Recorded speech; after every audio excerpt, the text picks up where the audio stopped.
नमस्कार मंडळी. आता खूप दिवसांनी आपण विहिरीवरती पोहायला आलोय. आता उडी कशा पद्धतीने मारावी. आता ह्या विहिरीतलं 10 ते 15 फूट खाली पाणी आहे. तर विहिरीत वेगवेगळ्या पद्धतीने आपण जर उडी मारली तर आपल्या कानात पाणी जाऊ शकतं किंवा आपल्याला शरीराला इजा होऊ शकते. तर उडी मारताना पहिली काळजी काय घ्यायची, ज्यावेळेस आपण अंग झुकून आपण देतोय त्यावेळेस आपल्या हात असे नसावे. हात असे असले तर आपल्या छातीला पाण्याचा मार लागू शकतो किंवा काय. समजा असे हात ठेवले तरी उत्तम, किंवा हात जरी बाजूला ठेवले तरी हाताचा दाब त्या पाण्यावरती जास्त पडणार नाही याची काळजी घ्यावी. आता बघा खूप दिवसांनी मी आता आलोय. आता उडी कशी अगदी सायलेंट मारावी. जे पट्टीतली पोहणारे आहेत किंवा नवीन जरी मुलं शिकणारी मुलं उड्या वगैरे मारतात तर कशा पद्धतीने, सोप्या पद्धतीने अगदी हे आता आपण बघा पायरीच्या अगदी काठावरती उभं राहिलोय आणि आपण शरीर आता झोकून देणार आहोत. तर आता हे पाणी तर पाय असं जरी आपण शरीराच्या वरच्या भागावरती असा दाब देऊ, हे बघा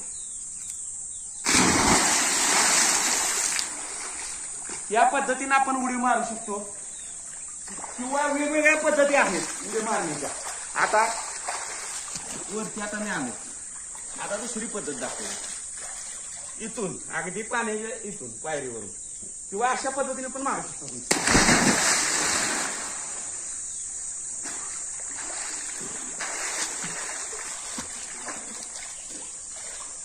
उडी मारताना फक्त काळजी काय घ्यायची की तुम्ही ज्यावेळेस उडी मारताय त्यावेळेस तुमचा असं आतमध्ये हे करायचंय, मान तिरकी किंवा अशी.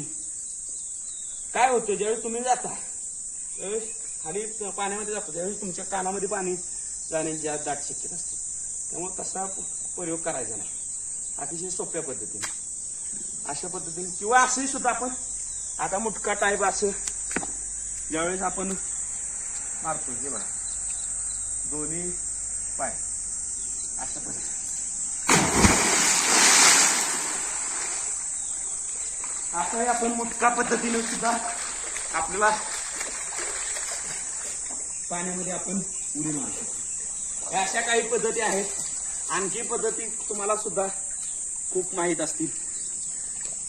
मित्रांनो असा एन्जॉय आहे सकाळची वेळ.